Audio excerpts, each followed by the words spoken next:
दादा रात्रीचे 10 वाजलेत, आपण गजानन चौकात आलाय, काय सांगाल? काय होतं की मीडियावरून काहीतरी आव्हान करायचं. मी नेहमी आव्हान स्वीकारत नाही, काय वेळेस सोडून देतो, काय करतो. नेहमी मला सांगायचं की पोलीस सिक्युरिटी न घेता एकदा येऊन दाखवा.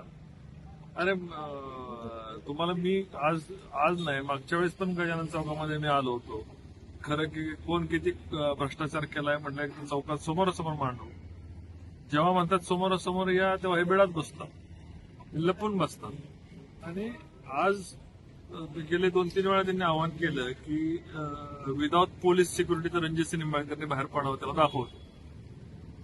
आता मी आज सुद्धा एकटाच आलेलो आहे, तुमच्या समोर मी एकटाच बसलेलो आहे पत्रकारांच्या समोर.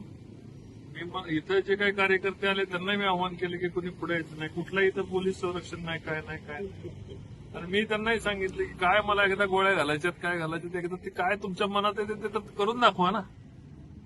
तुमची इच्छा पूर्ण करण्याकरता मी विदाउट संरक्षण मी या ठिकाणी आलेलो आहे. आज महात्मा गांधींच्या पुतळ्याच्या शेजारी मी इथं बसलेलो आहे. तुमची इच्छा अनेक वेळा पूर्ण केली विदाउट संरक्षण पूर्ण करण्याची. एकदा तरी आपण आपली मर्दुनकी दाखवा, नुसतं आव्हान देऊन चालत नाही. आव्हान स्वीकारल्यानंतर त्या ठिकाणी यावंही लागतं.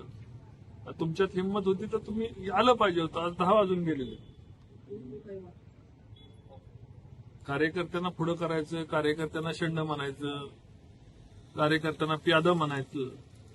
मला यांच्या कार्यकर्त्यांच्या त्यांच्या कार्यकर्त्यांच्या इथे संवेद नाही. तुमचे नेते बिळात बसतात आणि तुम्हाला उचकून लावतात. माझ्यावर अनेक वेळा यांनी प्रयोग केले. पोलीस संरक्षण असताना सुद्धा माझ्यावर 2 वेळा हल्ला झाला होता. मी या गोष्टी फलटण तालुक्यापासून लपवून ठेवल्या. आणि ही यांची मनोवृत्ती. म्हणून आज मी ठरवलं जे काय व्हायचं, ज्यांना यांना काय माझ्या पोलीस संरक्षणाची माझी अडचण आहे, विदाऊट पोलीस संरक्षणाचं काय चौकात येतो. पण ही भूमिका ही सकारात्मक आहे. आपल्याला बदलाव करायचा आहे. तालुक्याचं जे अपूर्ण राहिलेले कामं आहेत ती पूर्ण करायची. जे स्वप्न तालुक्यासाठी आम्ही बघितलेलं आहे, एक प्रगतशील विकसनशील तालुका, आणि हा तालुका जिरायतीकडनं बागायती आपण तालुका घेऊन चाललोय. येणाऱ्या 6 महिन्यामध्ये संपूर्ण तालुक्यामध्ये नीरा देवगडचं पाणी फिरणार आहे. आणि तालुक्यातल्या लोकांचं, सर्वसामान्य लोकांचं जीवनमान उंचावलं पाहिजे. लोकांच्या तरुण पोरांच्या हातात, त्यांच्या वडिलांच्या हातात, मुलाच्या मुलीच्या लग्नाला, शिक्षणाच्या लग्नाला पाणी आल्यानंतर पैसे येणार आहेत. जिरायत असलेली जमीन ही बागायती होणार आहे.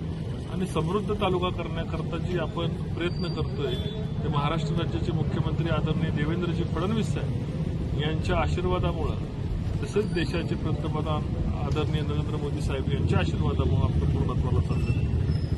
रेल्वे असतील, रस्ते असतील, या ठिकाणी प्रशासकीय कार्यालय असतील, पोलीस प्रशासकीय असतील, या सर्व, आणि नवीन होणारं अप्पर जिल्हाधिकारी कार्यालय असेल, त्याचबरोबर नुकतेच मिळालेल्या बुलेट ट्रेनसाठी मिळालेली मंजुरी, हे सुद्धा आपल्या पथ्यावर पडणार आहे. त्याचबरोबर आदरणीय नितीन गडकरी साहेबांनी दिलेले, शहरासाठी दिलेले पैसे, आणि गडकरी साहेबांनी मंजूर केलेला ग्रीन कॉरिडॉर या फलटण तालुक्यामधून जात असल्यामुळं या तालुक्याचं चित्र आणि चेहरा मोहरा हा संपूर्णपणे बदलणार. मला आपल्यामार्फत त्यांना आवाहन करायचे, सातत्याने पोकळ धमक्या देऊ नये. आपल्यात दम नाहीये हे तालुक्याला माहिती आहे. नुसता मीडियाच्या समोर आपण कॅमेरा आला की आपण आव्हानं देतो.